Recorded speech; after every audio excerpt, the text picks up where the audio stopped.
the report back to the Local Government Commission on the recommendations arising from the reorganisation proposals for North Rodney and Waiheke. So you'll see the attachments there, the recommendations to us from the Local Government Commission and our response. This is being considered retrospectively because of the timing of meetings, but shall I? I'll move it just before I ask Linda to speak to it. Have we got a seconder for the motion? Obviously, everybody opposed to it. Do I have a seconder? I'm happy to second it. Worship. Thank you, Councillor Sayers. There was maybe something in the paper I hadn't read that was causing alarm.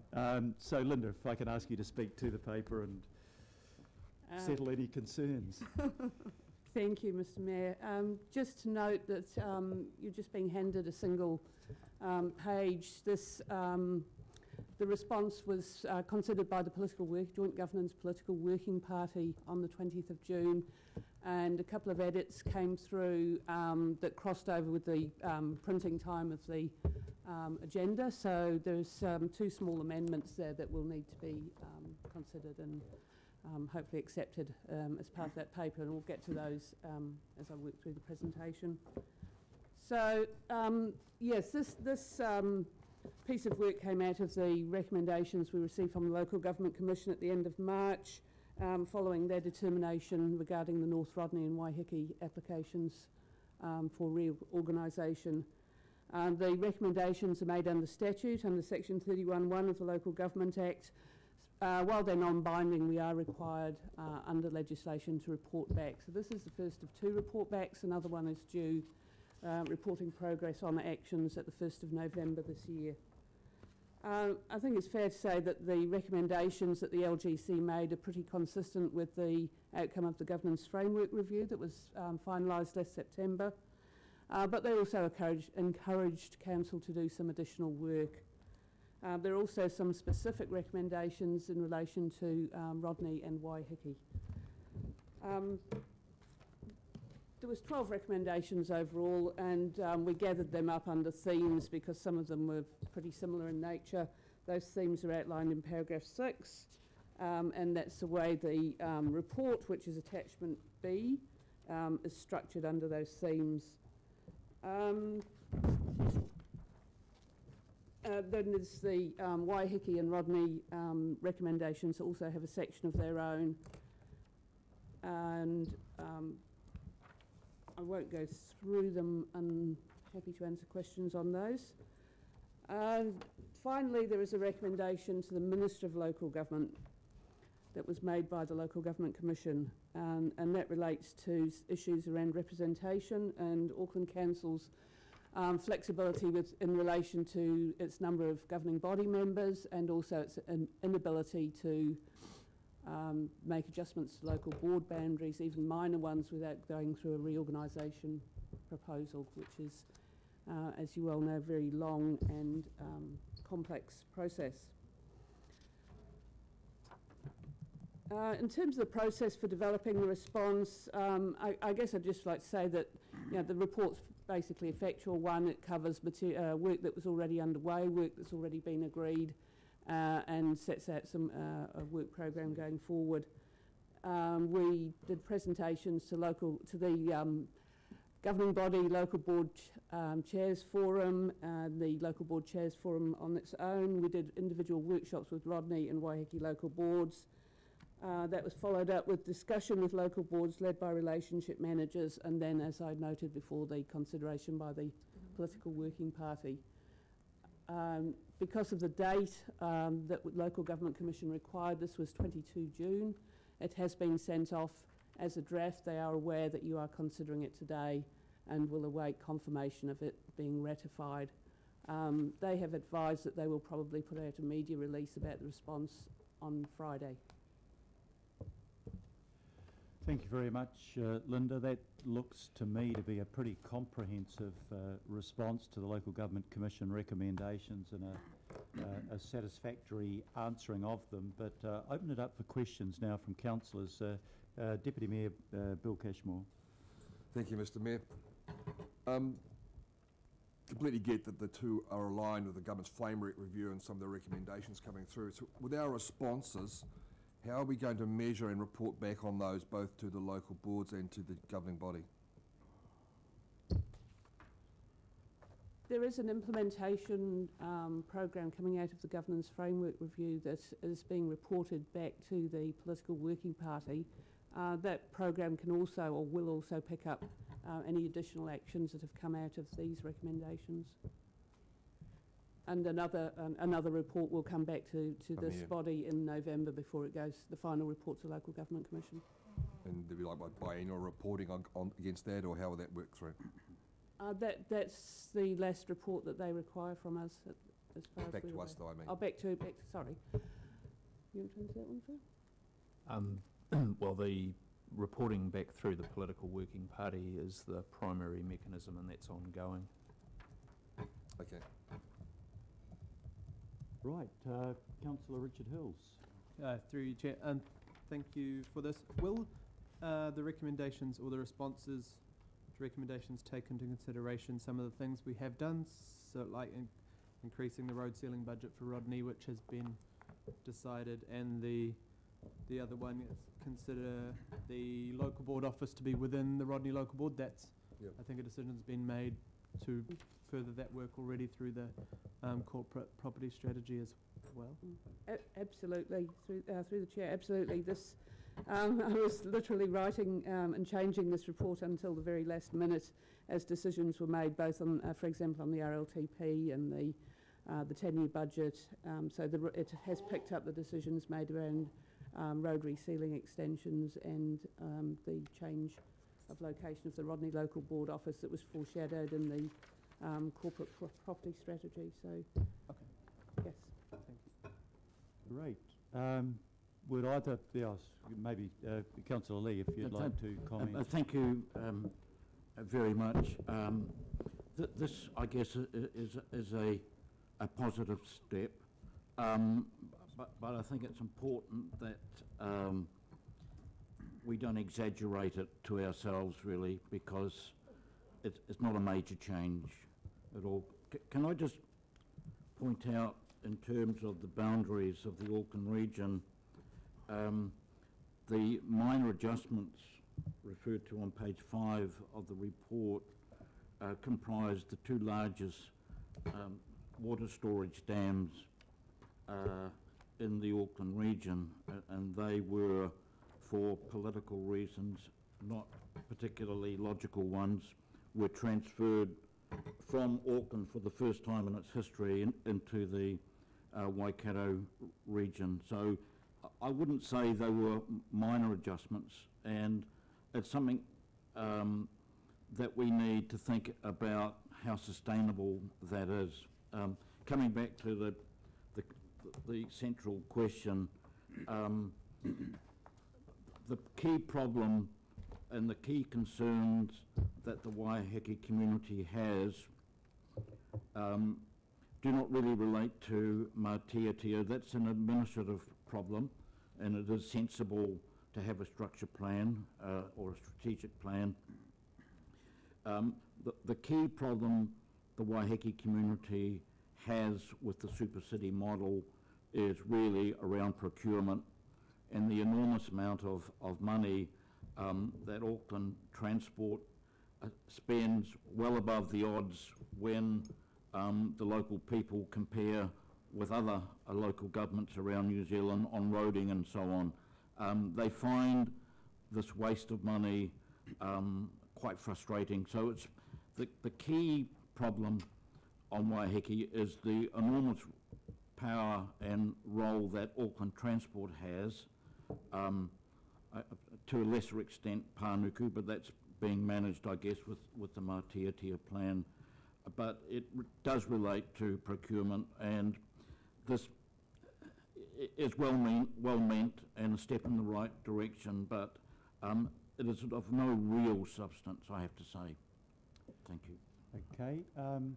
Councillor Sayers, your area is covered by this. Perhaps if I take any questions from you, and Councillor Watson, you have a question or a comment? I just want to speak to the item. thank Okay, you. so let's move into comments now, so feel free to comment. Thank you, Worship. I was just looking at my phone there because the chair of the local board was ringing me. Don't know if she's watching on the live stream or not. But look, I do want to start off by acknowledging Suwira Gardner and his team about how they went around this process, Your Worship. I think from my observation and the feedback that I've had from the people of Rodney, and probably particularly Northern Rodney, is that they felt that the process was open, transparent, and there was good engagement there. So I just want to make that acknowledgement.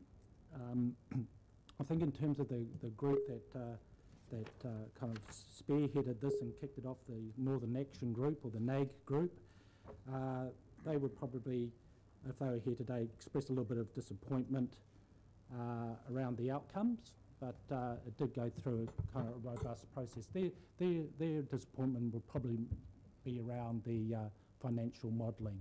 They had a particular financial model they wanted to be considered, but it wasn't in terms of, I guess, the figures that were provided were Auckland Council figures where they thought they could run a little bit more of a leaner organisation. But with that said, probably one of their key concerns was the ongoing commitment to localism, devolution and flexibility, and that's covered well in the report. As the Deputy Mayor referred to, there's a strong overlap too with the Governance Framework Review. So these recommendations are obviously being considered as part of that process, and that has to be positive. I do want to pass a bouquet to the Mayor and the financial teams around implementing a recommendation to look at the road ceiling budget, Your Worship. Obviously, we may have differed a little bit in terms of how that should be funded, but we did agree that it needed to be done. And increasing that to 121 million a year over the next 10 years, I think goes a long way to fulfilling the recommendations that were outlined in this paper. So I congratulate Auckland Council, and I congratulate the Local Government Commission in that effort. With that said, it's a very good start. There's still, as the paper pointed out, Your Worship, it's a legacy item. There's historical disparities there that need to be caught up over time. And it talks about those disparities, and not just in assets, and the one that they mainly referred to there was the Seal Extension Program and building asset in the road network there. But they also touched on services. And I think if we just dug a little bit deeper there, looking forward, Your Worship, to try and bring those disparities closer or less, make them less and closer right across the region, we might be looking at things perhaps as the public transport services throughout Rodney, and perhaps also on operational level, because it's a little bit unique in Rodney and the island, and probably Franklin to some extent, but there's still some unsealed network that exists, and just the maintenance of that network over the summer and winter periods with different needs is probably another service that they could do with some lifting, Your Worship, and improvement in those areas. I think that would go a long way in terms of the people of those areas seeing something very positive being delivered. I don't think I've got any more to add, Your Worship, other than to acknowledge that the report's done. Pleased to see that there's overlap with the Governance Framework Review, and just look forward to, as I say, a good start for Rodney in terms of investment, but there's still a little bit more work to be done, I think, over the next few years. Great. Thank you very much for those comments, Councillor John Watson. Thank you, Mr. Mayor. I would echo some of those sentiments from Councillor Sayers in terms of the local government recommendations, which we have, as has been stated, have largely picked up in substance, if not in total.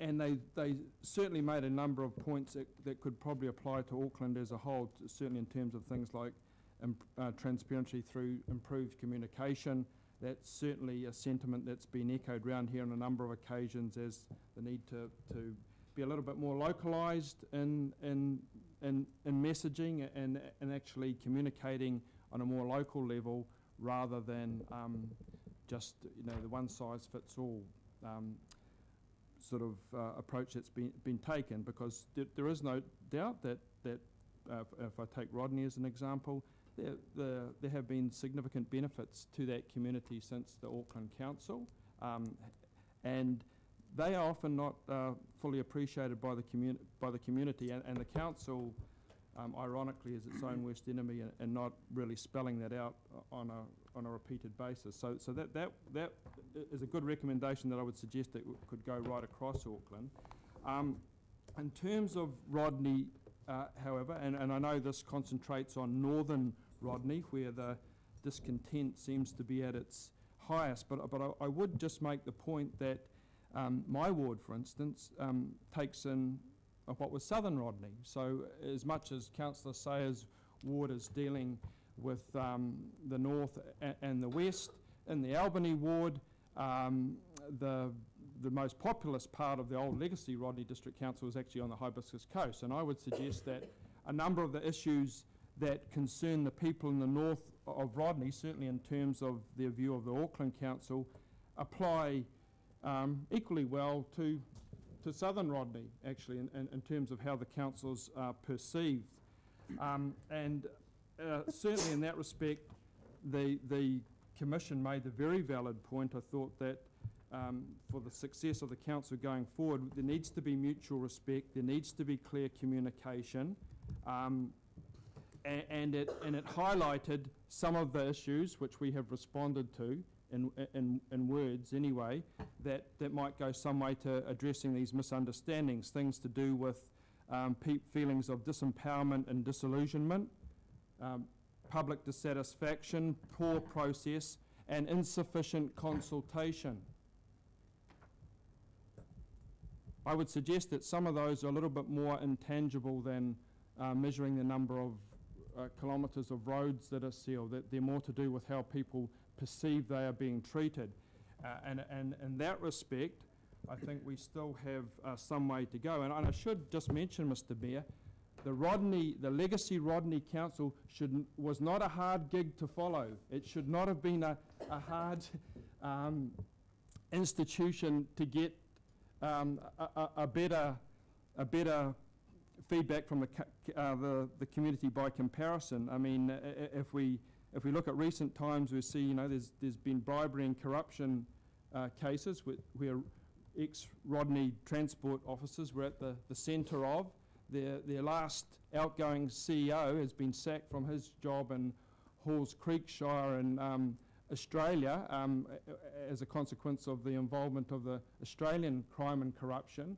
Rodney was not a well-regarded council, and the fact that there's almost a nostalgic tear in the eye now to the good old days of Rodney, I would say, without being too harsh, is not a good reflection of the Auckland Council, because their public engagement percentages weren't that much higher than the Auckland Council's, and I remember that because I was a member of that council. So the Rodney Times, which is largely the paper that communicates with Rodney, both the Hibiscus Coast and the balance of Rodney, they've covered a number of stories to do with the disposal of the Civic Centre, which was a civic centre for Northern Rodney too. Now, I notice in the recommendations that there makes a reference to the need for transparency and consultation.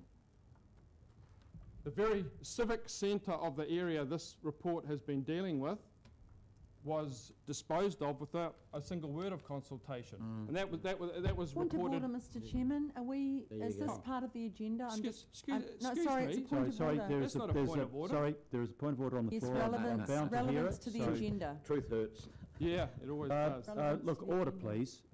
Let's do this properly and in accordance with standing orders. There may be disagreement, but somebody asks for a point of order, they're entitled to make a point of order in silence. Councillor Cooper? Speaking to relevancy to the agenda item, Mr. Chairman. is what I'm trying to follow the thread here. I can't quite follow the thread around representation, numbers, and talking about buildings and... That's just. Thank you for the point, but I don't need. I mean, it's up to you to rule. I don't need any assistance from other members. Thank you for the point of order. It's a fairly wide-ranging discussion about meeting the needs of local constituents. I've allowed the councillor to make those points. We've just reached the 5-minute mark, so perhaps, councillor, if I can ask you to bring your comments to a conclusion. Thank you, Mr Mayor. I would have thought the words disempowerment and disillusionment might have provided some hint at the relevance of my discussion, Councillor Cooper, but be that as may. The point I was trying to make, Mr Mayor, was as much as our response meets the recommendations of the Local Government Commission, there is a bigger battle to be fought here, and that's to win the hearts and minds of the people, particularly of North Rodney, but I'm saying to you, Rodney as a whole. And if, following this report, following the publication of this report, if you dispose of their civic centre without a single word of consultation, without a single word of explanation, It's not good. how can you possibly be seen to be walking the talk? So, you know, great response in writing, not quite so good in action. Thank you, councillor. Councillor Linda Cooper. Thank you, Mr Chairman. As the deputy of this subcommittee and chair, the local board member, Richard Northey, was the chair and ably chaired that. I think what we've got here is a well-canvassed and well-researched submission. Really, it has been difficult because there are a lot of people that do feel left out, and I know people in my ward feel left out in the amalgamation. They say it often. So I don't think it's peculiar to one ward or another. I think the reality is we're still working through the changes. It takes a long time for people to feel like part of one thing when they've strongly identified with their own area for so long. The biggest challenge really was Waitemata ward, and Councillor Lee has had a huge increase in his constituency and a huge amount of work for one person to do, especially when he has the Gulf Islands as well. So the changes there have gone back and forward, but overall, and I mean there may be some people on the group who may want to say some things about some of the changes because there were some strong views. In the end, we've got to a reasonable agreement about trying to get those numbers right so people are fairly represented, and the workload for the councillors is not beyond the pale. Where we have our two huge rural wards really have, though it seems over-representation for numbers, they have huge areas to canvass, and that's why it's really important that the local boards are working there. So really, I support this. It has been worked through quite extensively over the last several months with local board and councillors. So I just commend it to go and to then, we don't make the final decision on this, the Commission does, so they'll come back with what their views are, but this is a good basis for them to start making their decision. Thank you, councillor. Councillor Richard Hills. Oh, thank you. Yeah, my experience with the Governance Framework Review, was it last year, it sort of opened my eyes on a lot of the issues around, you know, coming from a local board, you are stuck very local. Becoming a councillor, you suddenly look right across into every area, and there are issues of that people see are not equal, but there are issues with bringing everyone up to the same place can mean people go down in other areas, and I think we have to look into that. I think there's some really good recommendations in here. I think some of the recent decisions we've made will help, you know, the long-term positive outcomes of this. I think part of the issue with Rodney, looking into it through the Governance Framework Review and the other issues, was the sort of perfect storm that came around, Franklin on a similar area introduced a lot of targeted rates under their district council to do things like road sealing. And then in 2009, the last government almost abolished the subsidies to road sealing, government subsidies. At the same time, the Super City kind of started in 2010. So what sort of looked like all the fault of council was a little bit of an issue with funding.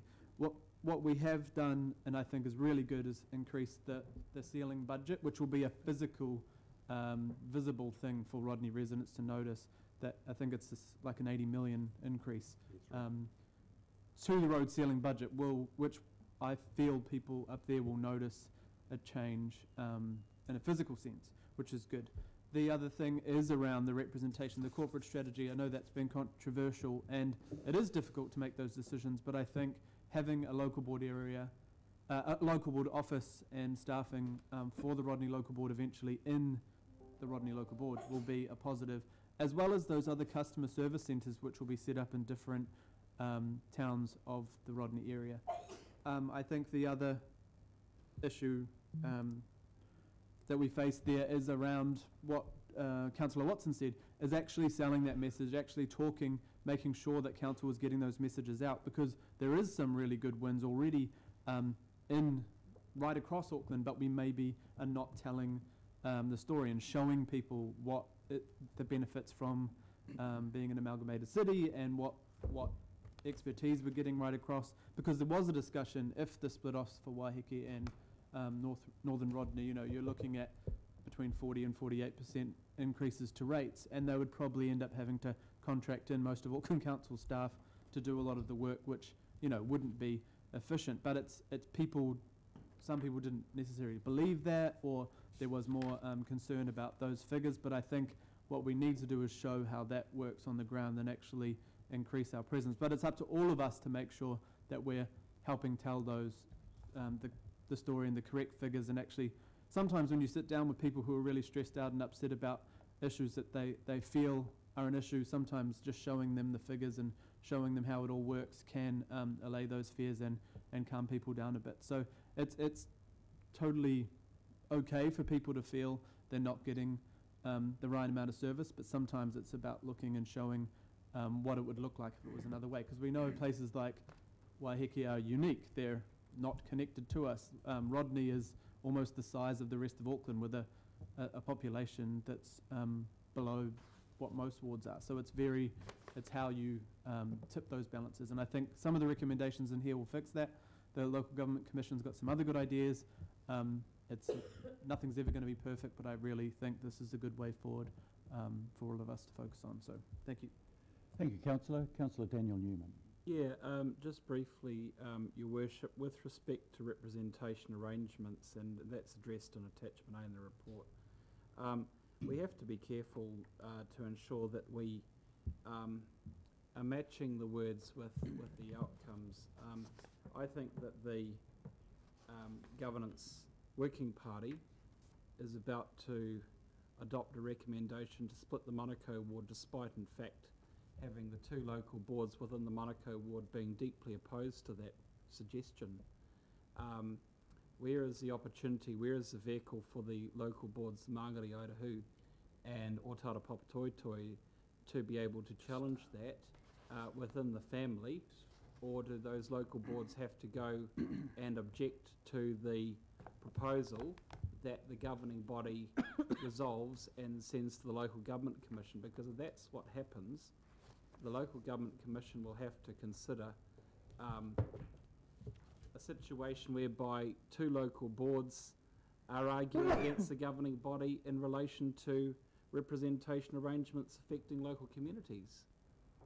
And that's going to be a very uncomfortable situation, I suspect. It's a very raw situation, I heard from local board chairs last night on the matter. So I think the words are quite compelling, but it's not that difficult to see how there could be a disconnect between the words that we present and the views of communities affected by the decisions that are taken and applied by this council. I'm happy to vote the recommendations, Chair, but this is a standard, enhancing local government for Aucklanders. This is a standard against which this council will be judged, and it will be judged starting with the words set out in this document, including the representation arrangements, which I think already have us in trouble in relation to at least 2 communities in my part of the Auckland region, and maybe the communities of Waiheke Island and Northern Rodney as well. Thank you. Thank you. Just before I wind up, Phil Wilson, you wanted a clarification on a point? I just, Your Worship, I just wanted to clarify for members, there's an obvious overlap between aspects of this report and the representation questions before us at the moment, but the formal report on the representation review will be before you at the July meeting. It's not canvassed in this report. Appreciate that. That's something that we'll have a chance to discuss and debate in due course. And foreshadowing an issue. Yeah. I have taken a fairly broad view of what can be brought up in this debate, and it's gone beyond what the Local Government Commission has recommended. Let me just say in conclusion, I think the Local Government Commission did do a good job, and I thank Councillor Sayers for the acknowledgement of the process they followed. I think it was ably handled, and I think that the response that we've got from Council is a good response. We saw that at the committee at this meeting last month when the local board on Waiheke was very welcoming of the decisions around Matiatia, and were quite positive about the pilot that they were participating in. We see it, as Councillor Sayers has said, with an acknowledgement that the Legacy Council, compared to the other bookend of Auckland, Franklin, did an appalling job in allowing so much of that roading to remain unsealed, whereas Franklin bit the bullet, put on the targeted rate and did the job. But now we're starting to try to even out that service delivery across the region, and I doubt that there'll be anybody in Rodney that won't have noticed that there is a change in attitude, and that there is an investment being made to bring that region up to the standards that we expect right across our region. But apart from the specifics, I think that there is the general themes. Bringing together this council from 8 diverse councils was a massive job, and we have to get the balance right, and we have to get the relationships between local boards and the governing body right. I think we've made good progress. I don't think we're there yet. I think we're still on a journey and a learning experience, but I think that we are making real progress, and that's the sort of feedback that I get from around the region. So the recommendation we've got is a straightforward recommendation, which is to approve the response to the Local Government Commission that was due on the 22nd of June. It's been moved and seconded. I'll put the resolution. All those in favour, please say aye. Aye. Aye. To the contrary, no. I declare that carried. Councillors, can we